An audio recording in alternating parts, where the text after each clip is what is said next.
Hello, everybody. Mackenzie here, coming at you with the next installment in our episode by episode breakdown review mini series of the new hit musical comedy show, Schmigadoon. So, in each episode, either myself or Autumn and I will be breaking down the events of the episode. We'll be discussing the songs, the new characters who get featured in the episode, and we'll also be pointing out the fun Golden Age musical Easter eggs that this show has pulled heavily from. So you can most certainly listen for all that good stuff. So without further ado, let's get into episode 3. So this episode begins with a flashback to Melissa and Josh attending a friend's wedding, with Melissa acting as one of the bridesmaids. During the bride's toast, the bride describes and tells the story of her grandparents and how they had the feeling of true love. And so on a walk one day, they decided to walk straight down to the courthouse and tie the knot. And they coined the phrase, the Fromsen feeling. And this is an important plant for later. After the bride's toast is done, the bridesmaids then do an awkward line dance. And during the dance, the DJ invites all the partners of the bridesmaids up onto the dance floor to join in. And Josh, not being a fan of line dancing at weddings, refuses to join Melissa, leaving her to be the only one whose partner did not join in. And this very much upsets Melissa. On the drive home, they bicker with each other, but ultimately they make amends.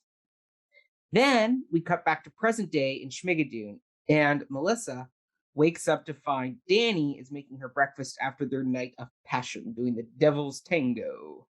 Melissa, though, tells them that this is just a one-night stand and leaves, but as she leaves or attempts to leave, Danny then begins to soliloquize this moment in his life and about how he's going to handle having future offspring. And that's where we get the song "You Done Tamed Me." So that was great. And then Melissa leaves with some bacon from breakfast to go out and find Josh. Meanwhile, Josh in town is hiding because last night, after having a shotgun pointed at him by Fireman McDonough, it turns out Josh did end up proposing to Betsy, and they're now engaged. And Melissa finds this out and is very upset. So as they argue about this, they realize that the innkeeper is removing all their belongings from the inn. And when they confront him about this, it turns out that it was Mildred who got all this in action. And she tells them so when she shows up at the inn to ensure they don't get back into their rooms. And she explains that she, as well as her organization, the Mothers Against the Future, feel that Josh and Melissa should be banned from all establishments in town because, first of all, of her prejudice against them, but then also because this organization feels they are a corrupting influence on the townsfolk.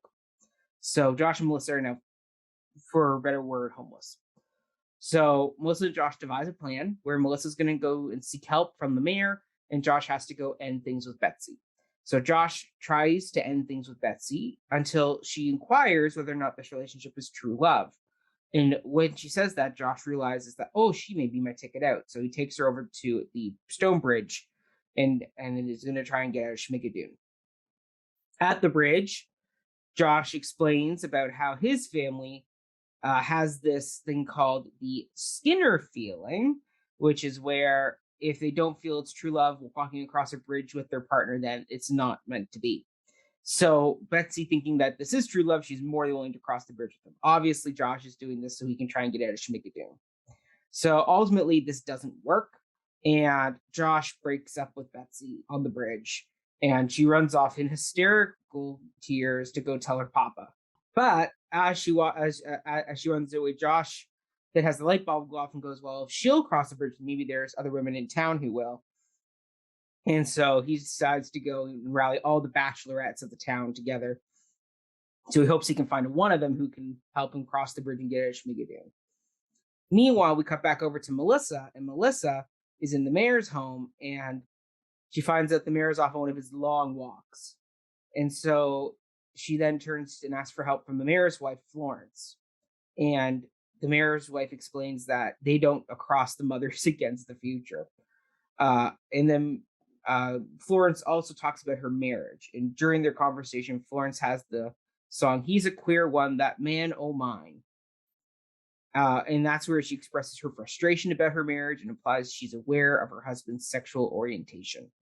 At the very end of the song, Carson Tate bursts in with his lisping announcement saying that Betsy and Josh have called off the wedding. And Melissa takes this as a sign that, oh, Josh is ready to commit to our relationship. At the bridge, however, Josh and Schmigadoon's bachelorettes have now had a whole dance number and song all about crossing the bridge. And we see this montage of Josh trying to escape from Schmigadoon with every eligible bachelorette in Schmigadoon, including a very elderly one. And ultimately, this doesn't work. And just as he thinks he's got to give up because there's nobody else in town who can help him, he sees somebody else in the crowd. And sure enough, it's Melissa, who's now made her way up to the front, very frustrated and upset with Josh. And so she tells him that now they're in it for themselves, screw him, and she storms off, angry and upset. As Josh stands at the bridge, perplexed and trying to figure out what his next step is, Farmer McDonough shows up with a shotgun and starts shooting at Josh, and Josh runs off into town to hide. And so Josh ultimately ends up hiding at the local church and is given sanctuary by Reverend Layton. And while he's hiding, Josh and the Reverend discuss the concept of true love, and the Reverend explains to Josh that true love isn't something instant. It takes time and it takes hard work to establish and build that rapport with someone. However, then their discussion is interrupted by Emma Tate, Schmigadoon's schoolmarm, who has stopped by to donate clothing to the church before she has to go to work the next day. And Josh, realizing that Emma wasn't at the Stone Bridge today, decides, oh, she must be the one who's going to get me out of here. So, ignoring everything that the Reverend just said, Josh decides he's off to go and woo Emma Tate. Meanwhile, Melissa's now wandering the streets upset, and she sings her reprise of Enjoy the Ride, and she ultimately ends up taking the job that Florence, the mayor's wife, suggested, which is as a resident nurse with the local doctor, Doc Lopez. So she goes up to the door, knocks on the door, and sure enough, out pops Doc Lopez, and she is immediately smitten with him. And that's where we end the episode. So we had one main new character who was featured this week. The Reverend did have a highlighted role. However, I think he'll have a bigger role going forward. So we're going to save him and hold off to maybe he has a solo or a song or has a bit of a bigger part than just at the end of the episode. But the main person who gets a shout out this week is Florence Menlove, played by Anne Harada. And so this type of role could be seen as very much a throwaway part. She's the docile, doting wife of the local town mayor. And very much at the beginning, you would think that's the case with the way that Anne is playing her, smiling, holding her husband, it kind of giving some exposition, but in a very sweet kind of, oh, yes, like very simple voice. So you think, oh, she's not going to have much depth. But surprisingly, this episode shows that she does have great depth and has genuine emotions about stuff. So at first, you would think, oh, she's just a simple politician's wife who's going to say the right things at the right time to ensure her husband stays in power. But ultimately, she's very much aware of the inner dynamics of this town and knows who to cross, who not to cross, and is very much kind of hypersensitive to things like that. So she's very much aware of, oh, I shouldn't cross Mildred because she can make problems for me down the road. Or she knows, oh, Carson is my kind of messenger boy, so he can come and go as he pleases, because he'll tell me important stuff. And also, I guess in the way she talks in a very formal and politically correct way, in the sense of she knows what to say and how to say it to the public, or how to say it to a voter. She's very good at hammering these points to home. And Anne has done a great job of differentiating her voice slightly when she's doing different things and different tactics. So it's a nice subtle performance, and her song really lets her have a beautiful, genuine moment on screen. So hopefully we get more of her in upcoming episodes, because she was wonderful this episode, and we really should see more of her. All right, let's get into the song choices. So the first song we had was To the Right, To the Left, and this is done at the opening wedding flashback sequence, and this is a very much a generic wedding parody song, kind of a knockoff of the cha-cha slide that it does done at every wedding. And it's cringy, it's embarrassing. Melissa looks uncomfortable and she's doing the dance, and Josh, you can see why he would avoid this type of dance in this type of song altogether. So while it's not great that Josh abandons Melissa up on that stage, it does make sense in a way. Then we have You Done Tamed Me. So this song is a direct pull and reworking of the iconic Carousel song Soliloquy, in which Billy Bigelow ponders his choices as a father to be. I mean, we even get it down to, but wait, if it's a boy, it's this, but wait, if it's a girl, that could be a problem for me. Like you get that whole literal musicalization. This musically is almost beat for beat what Soliloquy is in Carousel, and they've done a really good job reimagining it. And what's wonderful is the way they've reimagined it is they've given Melissa a good chance to kind of get some modern digs in there, like the fact that she goes, "I can't get pregnant. I have an IUD in me, so yeah, not going to happen."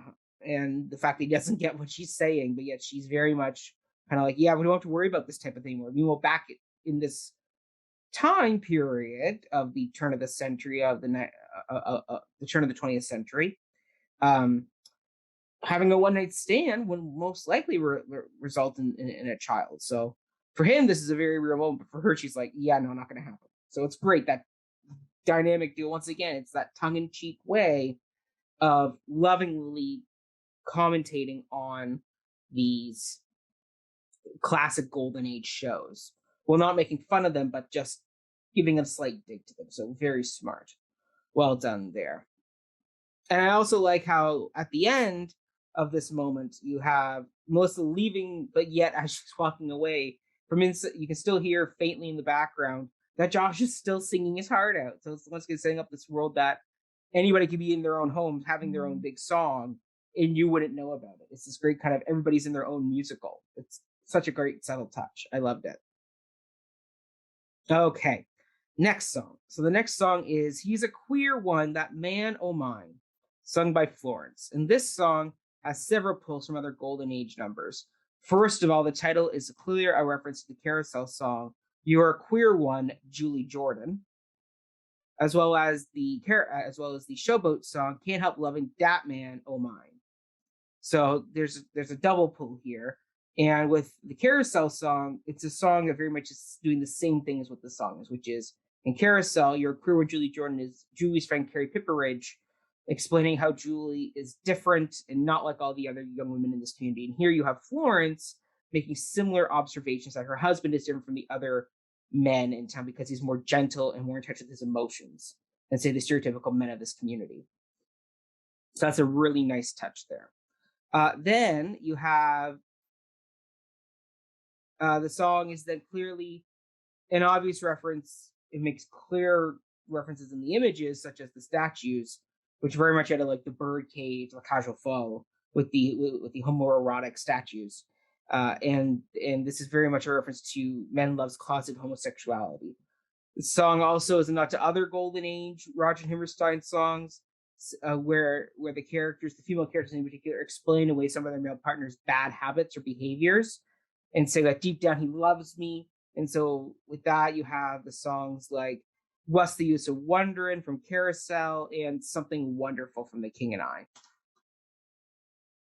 And yet the reason why this song works, and particularly the way they've reworked it for a modern audience with the modern, well, once again, the tongue-in-cheekness, is that we all know that Mayor Menlove is gay, and the fact that his wife is picking up on these hints but isn't fully grasping, I mean, it's pretty obvious, particularly from the decor, what's going on with him, but she's just not picking up on us. There's that funny of we're in on the joke and she isn't, but it's not in a mean way of being in on the joke. It's kind of like sadness mixed with a little bit of, oh, she doesn't know, but we do. When like, what's the other shoe gonna drop for her? And Florence is playing the song very genuinely and does a great job of genuinely showing that she loves her husband. And she says, like, I wish he would show me who he is deep down, because I would love him for that. Like, he's a wonderful man. He's not like the other men in town. He's not gross. He's not mean. He's not nasty. He's lovely, but he just needs to be a little more assertive in the bedroom. And I love him. And so it's a great, beautiful moment. And even Melissa kind of starts off the one way where she's commenting on the fact that this is very much like her in high school, where I guess she had relationships with high schoolers who were still not out yet. And so she was very much convincing herself with this type of thing. But yet by the end, Melissa realizes, oh, there is some true love here. So it's a great song. I loved it. It was wonderful. And it really is the sincerity that pulls the song off. Then, of course, we have Cross That Bridge, the big community production number of the episode. And this is very much the uproarious hand clapping gospel influenced song. That's a clear pull from the Guys and Dolls big 11 o'clock number, Sit Down, You're Rocking the Boat, which in both cases have the times people getting swept up in this one person's concept or idea. So you have this all going on. And then it's a clever way to have Josh do something terrible, which is he's trying to get a Schmigadoon without Melissa, but yet at the same time you get swept up in this song and you kind of get distracted from the fact of what he's really doing.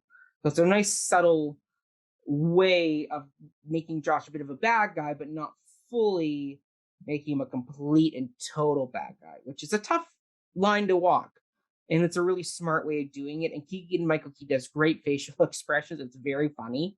Watching him do his facial expressions as each time he gets across doesn't work and he's overacting like, oh, darn, wish we could have been together, can't, oh, sorry. Next, like he's doing a really good job of that. Also, this song gets a clever Easter egg in to the song Brotherhood of Man from How to Succeed in Business Without Really Trying by specifically pulling from the melody where the ladies sing, Sister, Get That Mister in the mid part of the song. So overall, it's a great, great number that does a lot of difficult line walking, and it does it really well. So well done. Then, of course, we end the episode with a reprise of Enjoy That Ride. And once again, this is another great milestone in Melissa's journey in this town, where you can see now she not only she started off with just singing a few lines, then she was able to get her own song, and now she's even getting her own reprises that are reflecting her inner emotions. So it's really a well-done evolution that shows Melissa really is getting integrated and involved in this town. I mean, on one hand, it's almost like they're setting up that they're not going to leave Schmigadoon and that Melissa may end up staying somehow, some way, and change the town for the better. Who knows? But clearly they're setting up that Melissa is getting more acclimated to this environment, which is a great way of furthering that relationship with Schmigadoon and Melissa. So it's a really well done next installment in that plot line. So well done on that.